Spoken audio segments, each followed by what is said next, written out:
This episode is brought to you by Pyro Media Network. Before we dive into today's episode, we want to take a moment to address a sensitive topic. Today's discussion may touch on subjects related to mental health, including suicide. We understand that these topics can be distressing for some listeners, so we want to offer a content warning. Listener discretion is advised. If you or someone you know is struggling with thoughts of self-harm or suicide, please seek help immediately.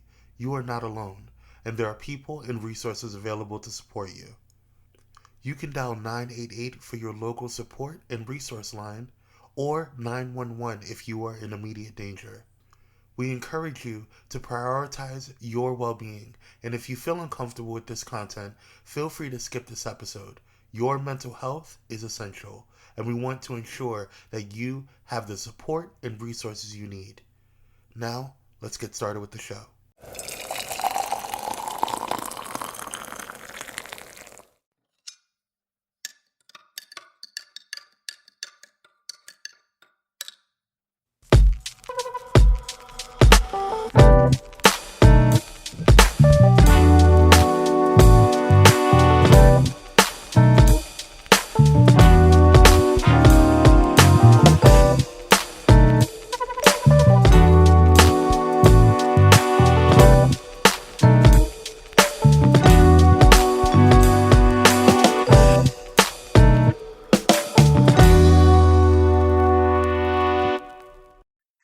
Well, welcome back to Coffee with Kim, the podcast.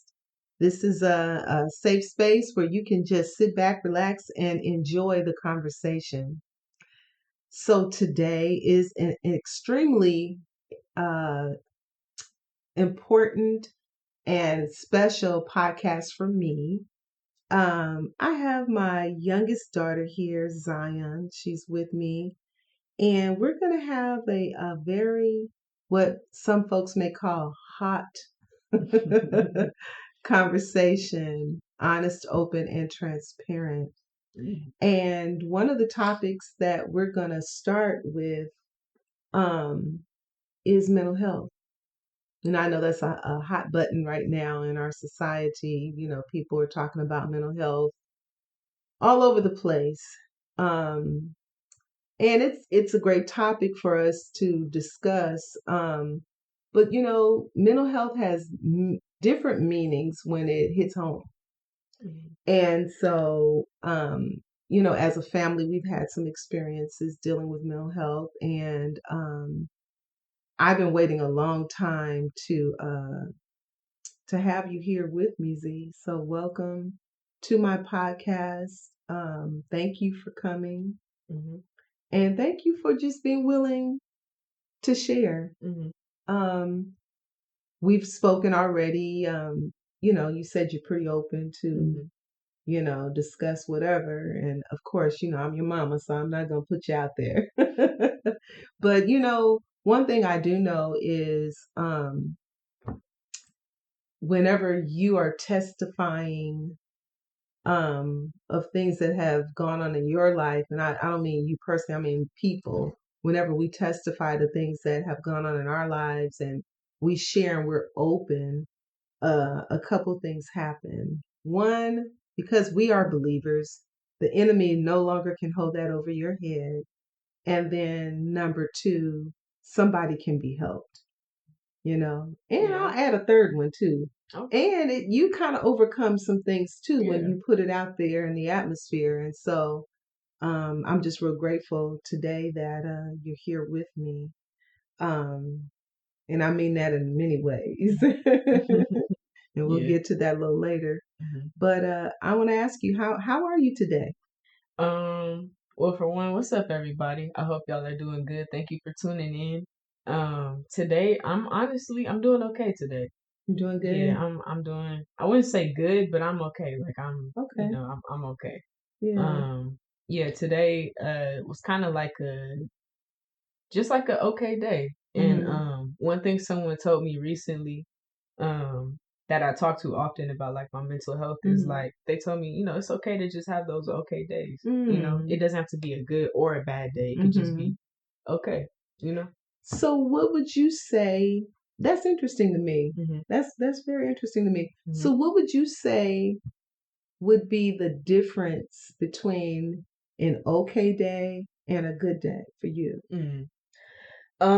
I would say a okay day for me is a day where it's like I may not be super high in energy and feeling, super good and, talking to everybody, but it's not a day where I'm feeling low about myself. I'm Mm-hmm. not feeling not having super negative thoughts. I'm Okay. not just in a super low place, but like I'm Mm-hmm. just, I'm okay. Like I'm living. I'm alive. Awesome. Thank Yeah. you, Jesus. Yeah. Okay, so just share a little bit about, because I'm sure people are like, what are they talking about? Yeah. But just share a little bit about your journey as far as mental health is concerned. Yeah, so I would say my journey as far as mental health started probably I would say probably as far back as like elementary school. I would say around that time. Mm-hmm. The earliest I remember struggling with my mental health is probably around like 11 or 12. So Mm-hmm. I was pretty young. But I kind of forgot about it for a little while. And then it wasn't until like I think not our last move, but the one before that, Mm-hmm. I had found like an old journal that I had from when I was younger. And Wow. in it, I kind of like saw some things that like kind of just made things make sense as to why like I was in high school at that time of that move, but Okay. why I was feeling the way I was feeling, Mm-hmm. and it kind of just like clicked of like, okay, so this isn't just, it's not just random. I just didn't just randomly start having these feelings. Like I Okay. kind of been dealing with this, since I Okay. was young and didn't know or have like the words, to really like pinpoint what exactly it was. And so yeah, I would say as far back as then, when I was younger, some of my I would say when I discovered that, going back, when I discovered that journal, that's when I really kind of started to realize all those experiences that I had when I was younger, Mm-hmm. and like now having the words and like understanding like what it is, like Yeah. being able to identify it. So like Right. being able to identify when I was younger, and I would avoid social settings, whether it be Mm-hmm. school or family or Mm-hmm. friends or whatever. Like Mm-hmm. I'm able to identify that now as like, okay, like that's social anxiety. Like the feelings that I got, Yeah. the anxiety, like when I was Well, younger, I was a very anxious kid. Like right. And let me say this. yeah. I don't think people were having these types of conversations about mental health, about Mhm. anxiety, Right. social awkwardness and Mhm. depression and, things of that sort. I don't think those were like conversations or topics that people were talking about Mm-mm. that much. Yeah. So I can only imagine that there were a lot of people struggling with, their mental health Yeah. and they didn't know what was going on. Mhm. A lot of people probably thought, I'm crazy. Is something Mhm. wrong with me? Mhm. And honestly, I can even go back much further than that when Mhm. you were 11 or 12. But I just know, like, for me, Mhm. as a young person growing up, Yeah. um, people weren't into, especially us people, Right. Black people. we weren't going to therapists and we weren't Yeah. going to counseling and Right. we weren't seeing a psychiatrist, a psychologist, we weren't taking medication. Mhm. We thought all that stuff was meant you were crazy. Right. Miss you Something know was really, yeah, it was something really wrong with you, yeah. and we, and those of us who, were religious people Mhm. or relationship people, we want to pray it out and shout it Mhm. out and sing it out and Right. church it out, so there's quite a few, I'm pretty sure there are quite a few Mhm. people in your age group, Yeah. and I know it's a plenty of us in my age Yeah. group who suffered from depression, anxiety, and Mhm. those types of, and even some more serious types of mental health issues. People Mhm. needing medication and things to help them cope. Mhm. Even folks doing some self medication. Mhm. Right. taking drugs and alcohol and things like that just to kind of mellow out so they don't have to deal with what they were going through. So yeah, most definitely. Yeah. I know that was probably, you know, something that you would struggle with because it just wasn't something people were talking about. Right. Yeah, no, most definitely. Yeah, and so like even with me being in, you know, Gen Z or whatever, like I still struggled with like that stigma, you know? Like I didn't want that to be me, or I didn't want to feel like a burden, or I didn't want to you know, bring up old stuff, like having conversations with y'all and like, you know, my siblings and like bringing up stuff from like when I was a kid. Like I didn't want to be that person bringing up old stuff, but I have to and I had to in order to like move forward for myself, you know? Most definitely. I didn't want to be that person that, you know, I didn't want to be sensitive. I didn't want to be that, you know, that one, you know, and so, yeah, but like going back, so I would say, when I was younger, I always kind of like struggled with myself. Just was always very like self-conscious, very anxious as a kid. Like I remember worrying just about like stuff that I really didn't have to worry about. You did? Yeah, I would worry about, you know, whether I was gonna get sick or get cancer, or you know, if I was going, you know, I don't know, get in a car accident, just like random stuff. I remember a period of time where I had to make you stop watching the news. Yeah. Because it really had a great effect on you. Now, here's the thing. As a mom, it didn't dawn on me about the mental health piece, you know, the anxiety and depression, things like that.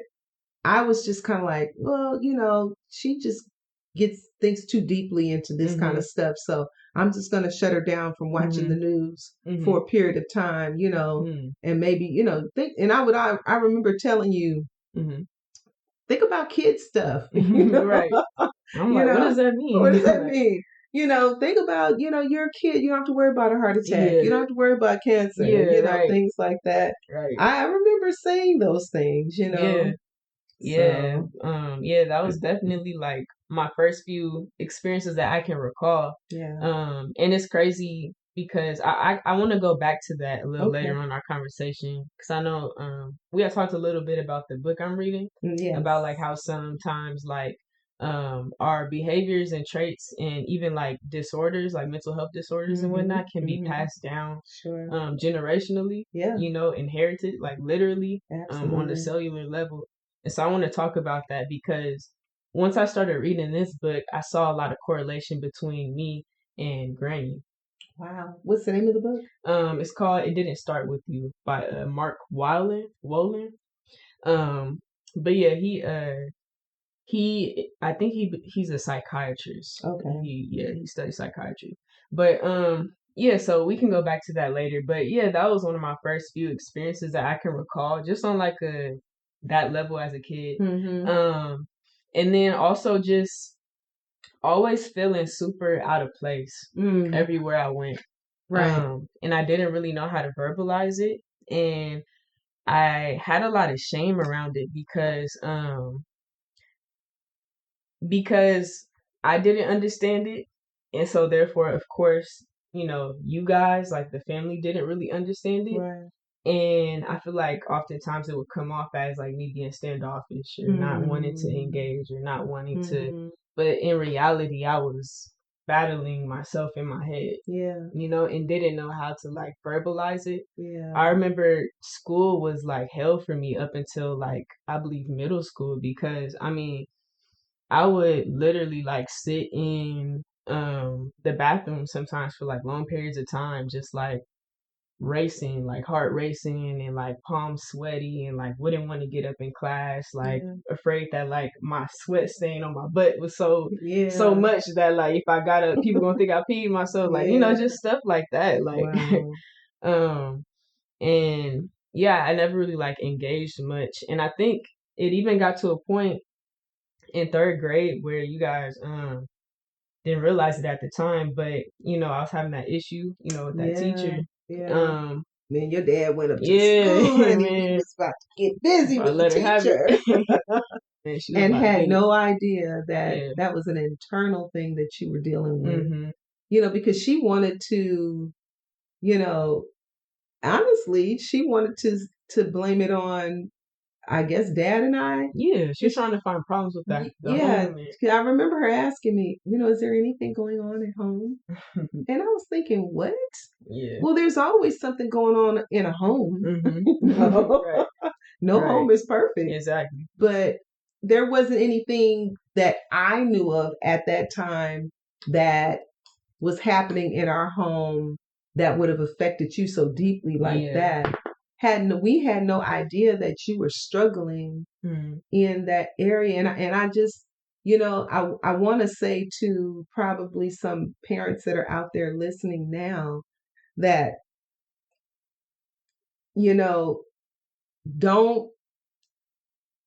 don't punish yourself because you didn't know. Yeah. Because what you didn't know or what you don't know, you just don't know. And everybody is not in tune with mental health, or everybody is not up on what depression looks like, what anxiety looks like, what social, awkwardness looks like, or what that means. I mean, there are many times, we have a big, huge family and we all love each other. And, we go through our stuff, but, we always, don't let somebody else step to us, right? And so, we're going to catch it. Multiple ways, right? Multiple ways. And so, I could never understand why you would like disappear. Disappear. Like, we would have a house full of people, and we've always had a house full of people. And I think that's why I never thought past the fact that, what is wrong? Why, it's rude of you. I remember saying it's rude of you to just leave. We have company. And I even remember saying that to you a couple times, even like when it was just your siblings, thinking, Z, why are you upstairs in the bed? And here's the thing, Z, it's like, for me, here I am, one who has studied mental health, who has gotten a whole degree in that area. But it just goes to show you that when it's home, sometimes you just don't see it. You just don't identify with, when you're out there in the world and, working with people on a clinical level, or a social level. Of course, you pick up on people's problems, issues, there are like cues that you see and different things. But when it's home, when it's your own, you're so busy mothering and wifing and that type of thing. Most people don't come home and engage their family on a mental health, a level, Yeah, you're not really thinking about I'm that. not thinking about that. I'm not thinking about coming home being a therapist to my husband and my children, and or social service worker at with my family. I'm not thinking about my family on that level. I'm thinking about you guys, like, y'all, this is my babies, this is my husband, and things like that. So it's so easy to miss it.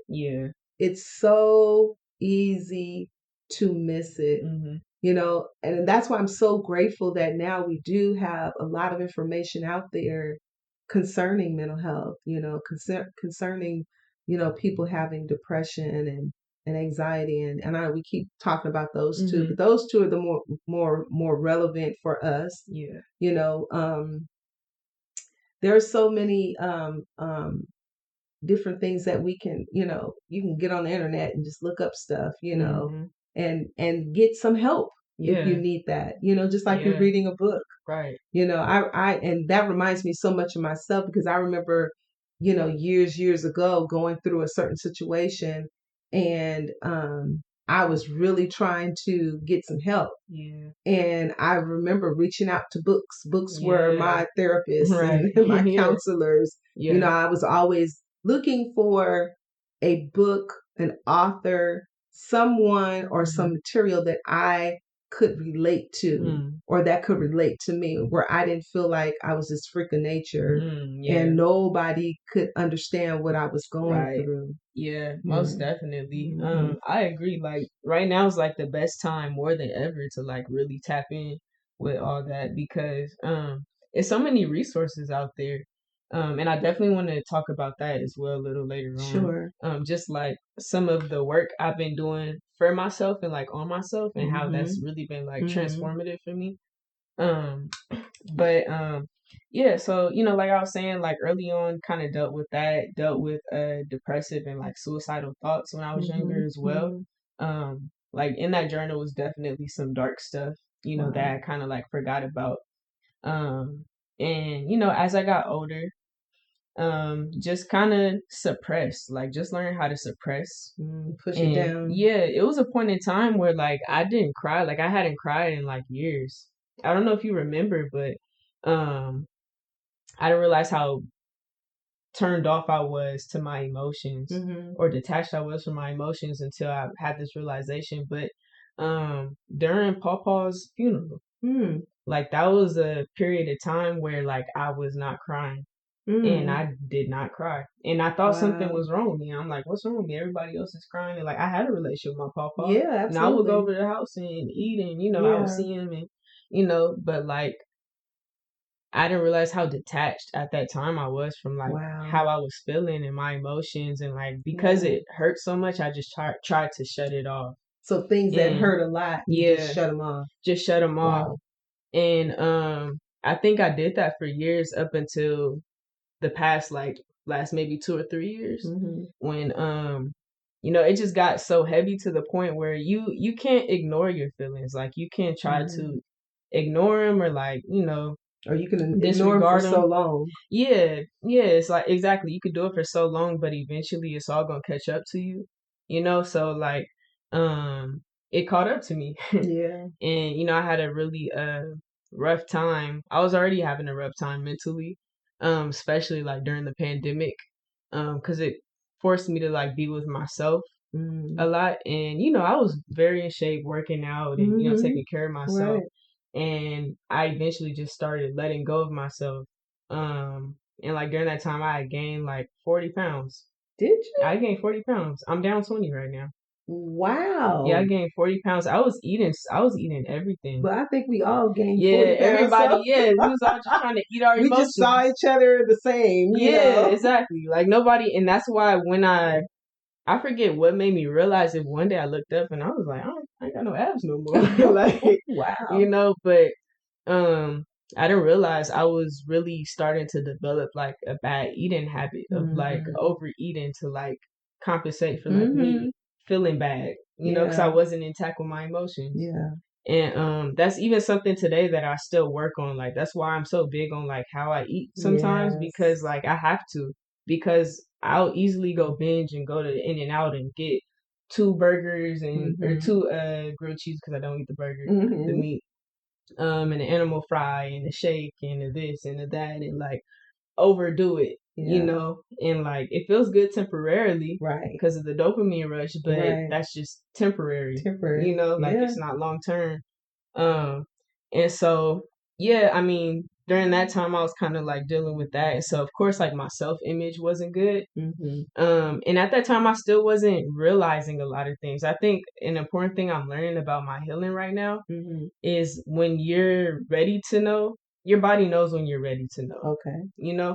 So like it took me years to realize the things that I'm realizing now. It took me years to be able to have the conversations I'm having with you guys now. Like I couldn't tell you at 12 how something made me feel, or how I internalized something you said or did, or like, and during that period of time, it was a very confusing time, because I was suppressing my emotions. And then I'm also at a point where I'm like, I'm tired of feeling like this. And so, I'm trying to read books and I'm learning things and I'm watching podcasts and all kind of stuff. But like, I'm still, because I'm not in tune with my emotions, nothing's coming up. So I'm feeling like almost like gaslighting myself. Like, you have no reason to feel like this. And like, you have no reason to, like, you grew up with, this, that, and the third. Like, you have no, like, what are you feeling? You got a great family. Exactly. Like, what are you feeling depressed for? And, just kind of like downplaying that. And it wasn't until I had that breaking point, and just to kind of like let everyone know, trigger warning for those of you who are sensitive to the topic, but I had a suicide attempt. Mm-hmm. And it was a very scary time for myself. I had I'd struggled with that for a while, but never to the point where I actually like attempted to do something and like Right. went through with it, you Mm-hmm. know. Um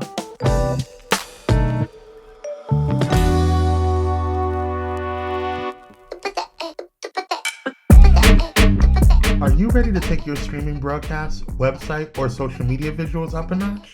Pyro Media Productions is here with the perfect solution. From dynamics, design, and professional headshot shoots to family photo ops, they've got all you need for stunning content creation.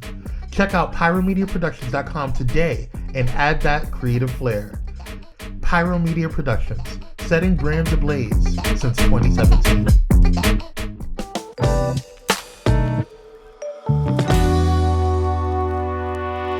I had I'd struggled with that for a while, but never to the point where I actually like attempted to do something and like Right. went through with it, you Mm-hmm. know. And luckily, it didn't work. Like, Yeah. it wasn't It it wasn't. wasn't working. No. Yeah, it wasn't gonna working. happen. Yeah. No. But But I think if I could just speak to mhm, that time too, um, it didn't work.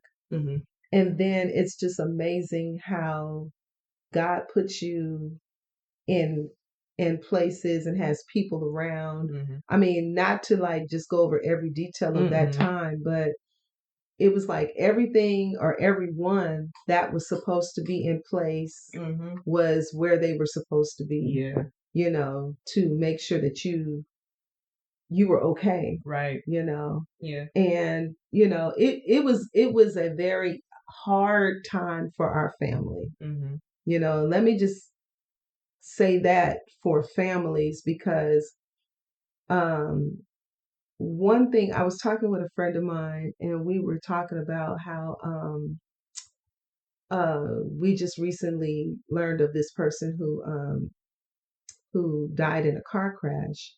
And we were talking about, oh, when they died in the car crash, another person was killed as well. mhm, And we were talking about how, that person's life is no more, mhm, but how various other people that mhm. was in that person's life are now affected. Yeah. So it's like one life is gone, Mhm. but maybe 20 lives are forever changed. Right. And so for families who may have dealt with something like that, a child or a family member who has had not just suicidal ideation, but actually acted upon it, um, it's difficult for families. Even like you said, it didn't work. Mhm, It still changed us. mhm. It changed our family. It changed our family dynamic, how we dealt with one another and how we saw each other. And I think for like your dad and I as parents, it made us question our parenting. It made Mhm, us question so many things. mhm. It made us question, are we really a good family? Yeah. Are we really a happy family? I Mhm. mean, so many things. And then you know, there's also a shame that comes with that. Mm. Because and it's not that you're ashamed of your child. In no Mhm, way were we ashamed of you, mhm, but we were ashamed of ourselves mhm. because as a parent you feel like you failed your child, you Wow. failed your family in some kind of way, because you didn't see it coming, you didn't notice the signs.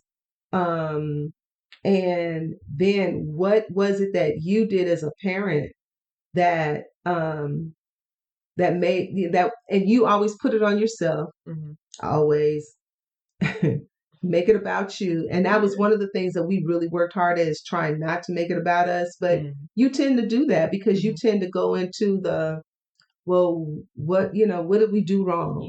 Yeah. What did we do wrong? Right. And so that was something that that we as a family dealt. People didn't know we were dealing with that. Mm-mm. We kept it to ourselves, Yeah. and we tried to deal with it. I mean, of Yeah. course, everybody had their person, Right. because everybody needs a person, Exactly. and everybody had their person. Mm-hmm. And I just remember, like, when I spoke to my person about it, we both broke down and cried, Mm-hmm. because, of course, because they love you and are Mm-hmm. close to you, but, Mm-hmm. and it hurt them. But, you know, as a parent, that person just kind of vibing with me as one parent to the other, Mm-hmm. it was like, gosh, are we really doing the right thing as Mm-hmm. parents? Wow. And, and honestly, most of us are. Mm-hmm. Most of us are. Mm-hmm. But we have to also understand that even as parents, that there are some areas of our children's lives that we are really not in tune with, Mm-hmm. and that we really have no control over. Mm-hmm. Wow. And so we have to learn how to relinquish that control Mm-hmm. and say, we need help. Mm-hmm. We need help. Wow. And I remember that day Mm-hmm. because you were out of the country. Mm-hmm. Yeah. We were on vacation. You were out of the country, and that was, oh my God. Yeah. I think that was probably the worst day of my life, Mm-hmm. waiting for you to get home, Mm-hmm. and just not knowing what to do. Yeah. Really, I don't think I've ever in my whole life ever felt so helpless. Mm-hmm. Like, I am a mom of this child. I am the mother of this child. I pushed this child out. I should know everything about her. Her existence began inside of me, and I don't know what the blankety blank Mm-hmm. to do. Wow. And so I remember just doing things. Mm-hmm. Yeah. Right. I was like, I Sleep don't with your care. door I'm open. a try. With the night you came home, remember, I made you sleep with me. Right, yeah, you made me sleep in between you and Dad. I made you I ain't sleep. did that in I don't know how long. Yes, I made you sleep with us, and then Dad was like, "Look, it's too many. We big now, so I'm gonna go in here and sleep." But because I didn't know what to do. Yeah. No, that's honestly, real. That's real. I remember calling, because you were seeing a therapist at the time. I remember calling your therapist. He was like, yeah, I can't tell you anything. If Zion gives me permission, then I was like, okay, well, I'm going to ask her to give you permission because I need to do something, Yeah. And so we did, and so we took steps, and we can just share with the listeners so that they'll know that you may have to do this, And so I took you to the hospital and told them what you had attempted to do, and they kept you there, and I think that was one of the hardest things to do, because I remember you kept saying to me, Mom, I'm okay. I'm okay. I can go home. I'm really okay. And I just remember I kept telling myself, no, don't do it. Don't, no, you have to do this. And so a lot of great things sprung from that. You met a great person that helped you, see some things. You had a person that you did intake with and helped you and all of that. But, and then we got into some more heavy duty therapy and things like that. But just as a parent, and I want you to go back to, what you were saying, but as a parent, my God, it is probably one of the most helpless places that you can be. And there are others, don't get me wrong. There are others. But as a parent, when you don't know what to do. You really don't know what to do. And as a parent, you always know what to do. Kids always come and go, Mommy, I got to do this and that. What do I do? And you just come up with answers, right? Yeah. Because you're mommy, you're parent, right. But when you're in that position, Mm-hmm. you not only don't know what to do, yeah, but then you feel like such a failure because you don't know what to do. Yeah. And you feel like a failure because apparently it was something you were supposed to do that you didn't do. Yeah. So it's all these things that are going through your mind as a parent of a child who has attempted suicide, was not successful, praise the Lord. And my heart goes out to those parents whose children were successmesual, unfortunately, in that way. I can't even imagine what they are going through and what they're facing on a daily basis, I mean, even for me today, this was what, a couple years ago? Like 2 years ago? Yeah, 2 years ago in September. And, January. It was January? Yeah. Okay. January. And so for me, even now, it's like I'm checking in. I'm checking in. And sometimes I feel like I don't check in enough. And then there are times where I'm just kind of watching you. Yeah, I know. And I'm not trying to make you feel weird or anything, but I'm knowing. You watching me watching you? Yeah, watching. Okay. And so but it's just it's a forever learning experience. Yeah. So I wanted you to just kind of pick up. Yeah. No, that was really good. Like I know how you felt about it, or I know how you felt about the situation, but just to kind of like really hear more in depth, like your perception, or perspective, I should say, as a parent, because that's really important too. Like because now that I see things a little more clearer, I'm not completely where I want to be yet, but I'm seeing things clearer. Like I understand everything that you guys did, at that time, and like I can appreciate it now. Yeah. When at that time it just felt like a lot, because I'm like, it's like you're doing too much, Mom. Yeah, but like now I can appreciate it, like, and I can see, that you guys, it was coming from a good place, or where it was supposed to come from, of course. And that was probably one of the, I'm going to say this too, but that was probably one of the first times, because I'm that mom, even though I act like I don't care. I'm like, I don't care if you're mad. I don't care.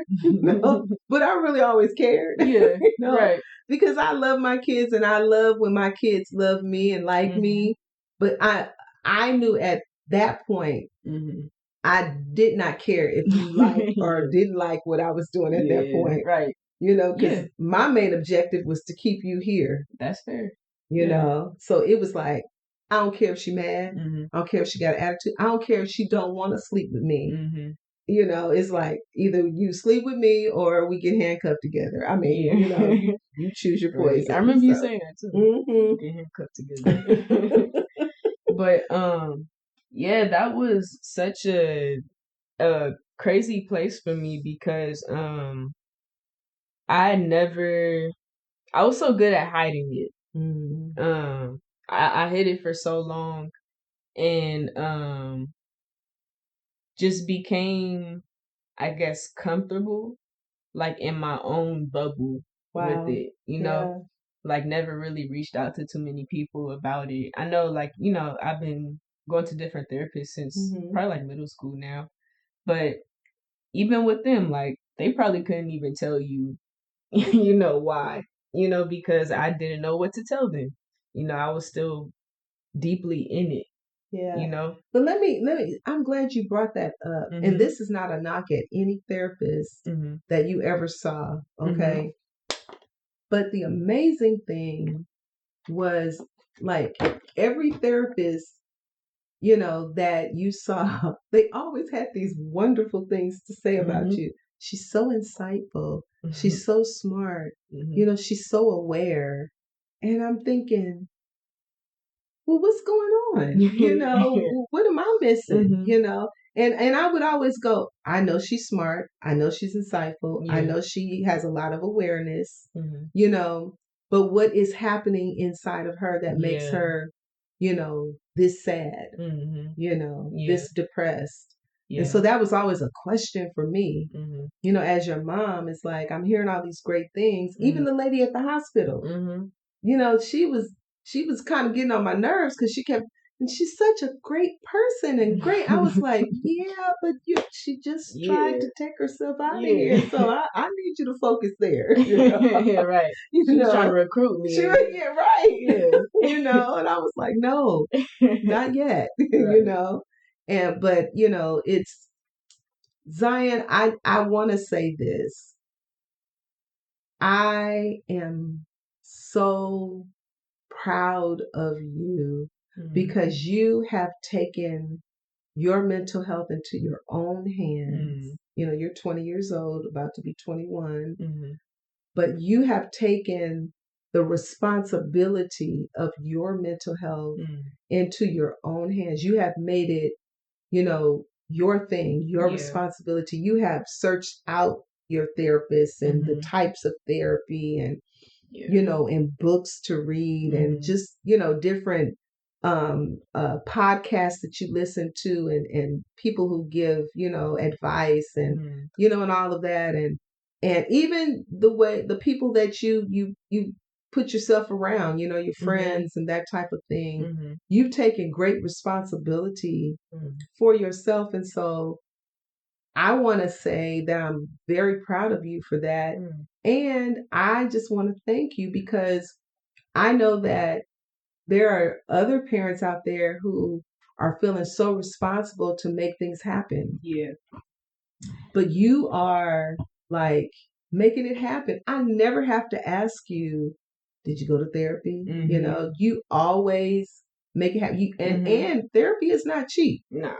And so you make that investment, you know, into yourself, you know, because you know it's important. Right. So I just want to thank you for that. I want to thank you for taking that stand and being that responsible person and not using excuses as to why, you know, you can't spend the money or take the time out or, you know, or whatever it is. Yeah.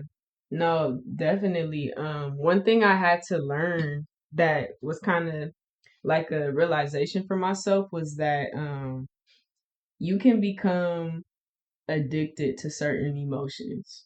And you could become addicted to the response that you get from the people around you for certain emotions. That's very true. And we have to be real, especially those of us that struggle with our mental health.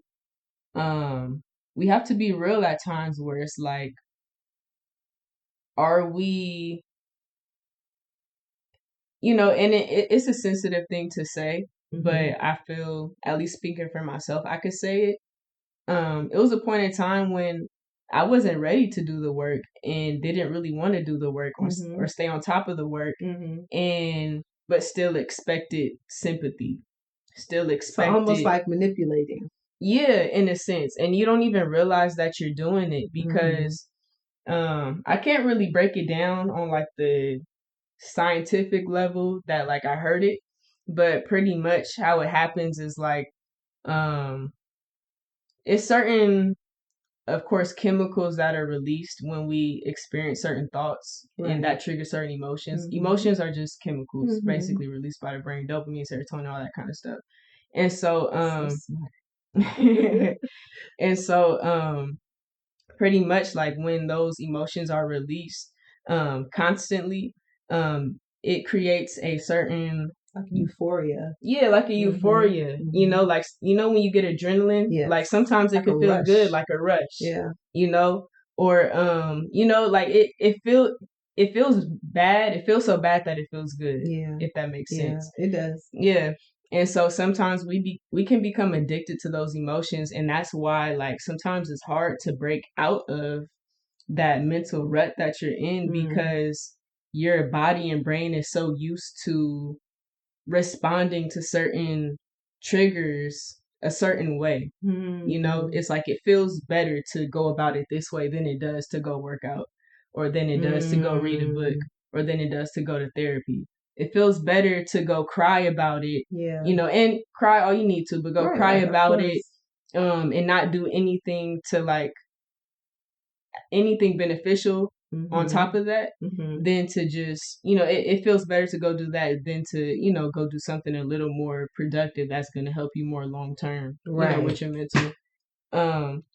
Zion, I want us to bring this particular. I want to call this part one. Okay. Because we have so much that we can talk about. For real. I want to call this part one of our journey to mental wholeness. Me and my baby. And I want us to pick up with part 2 for the next podcast. Yeah. But I want to say to those listeners that are out there, I really hope that this has been helpful to you. And parents, I just want to say, talk to your children. Pay attention to them. Pay attention to their behaviors, any changes that you see in their behaviors, in their appearance, in their grades, and the friends that they choose. Even like Zion said, she was more isolating herself. Pay attention to those things, so that you can stay in tune with your child, because dealing with a child, your baby that has attempted to take their life, is not an easy thing to deal with.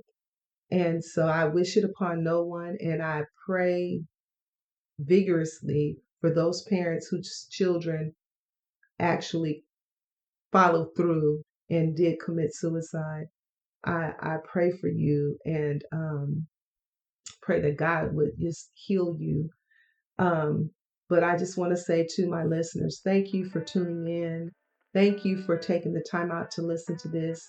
Zion and I are going to come back with part 2 as we continue to talk about, our journey to mental wholeness. Thank you for listening. You take care and you stay safe.